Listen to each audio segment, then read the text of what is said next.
Hey guys, welcome back to Chariot Palmistry. This is going to be a very quick video to answer one of your queries that I've been getting a lot of.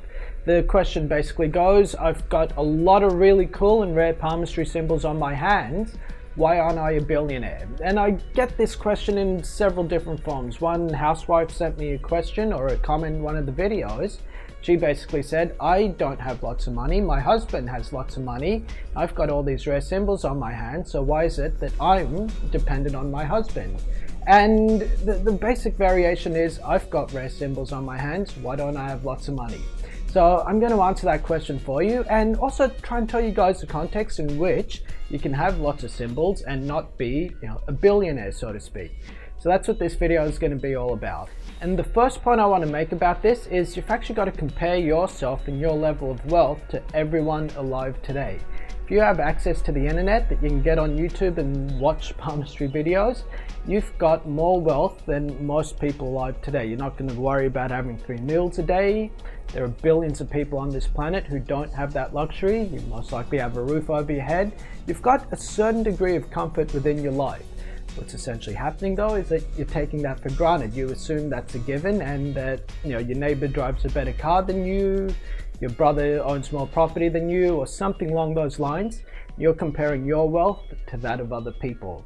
And as long as you're comparing yourself to other people, you'll never actually be happy or content with your wealth. And so you can actually have rare signs and symbols on your hand that will give you a lot of wealth and a lot of luxury in life, but you may not be the wealthiest person that you know. If you let your ego get into it, you'll never find contentment. And palmistry is a spiritual tool, and as long as you're content, you're growing spiritually. If you use palmistry to justify being unhappy, then you'll find reasons to be unhappy. The other thing I want to say is that palmistry was written a couple thousand years ago, or at least the Indian systems of palmistry were. And back then, the level of luxury that kings and emperors had once upon a time is available to the common person today. So if you look at simple things that we take for granted, like indoor plumbing or air conditioning, or just even having a refrigerator, in the olden days, people would have killed for that. I mean, if Genghis Khan would have given you half of Mongolia for some air conditioning, or Napoleon, he would have given you, I don't know, Italy if you could give him a car. If you have access to these things today, you're doing better than 99% of your ancestors were. So again, if you have like a rare fish, that means you're going to be wealthy and comfortable in life, but you've got more comfort just by having access to air conditioning than even the wealthiest people or the most powerful people in the past. So these symbols do work. It's just, again, comes down to a question of what you take for granted in your life versus what you have. Ultimately though, this does come down to the question, if say a symbol like the flag or the plow is supposed to give you wealth and I have a plow, then why don't I have wealth? The answer to that is you're not going to get the wealth the second you want it. You'll get it the second you work hard for it. Or rather, you'll get it a few years or decades after you start working hard for it.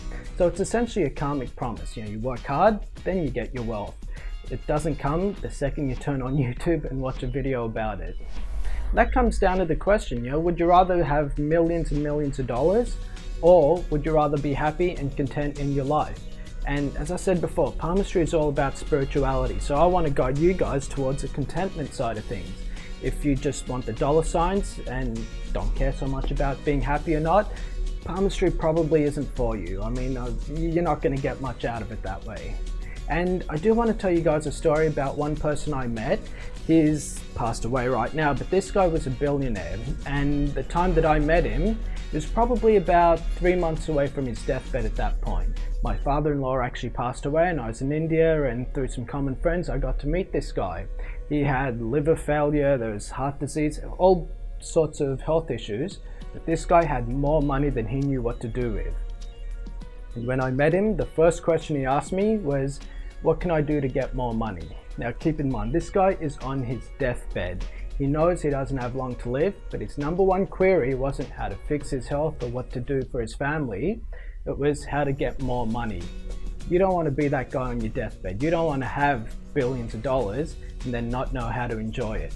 So these symbols in palmistry, they do work, but the underlying wisdom on how to use them or how to acknowledge them being in your life, that takes a lot of work and a lot of contentment.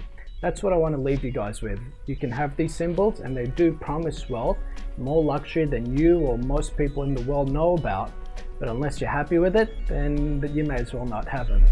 And I'll leave you on that note, guys. Thanks a lot.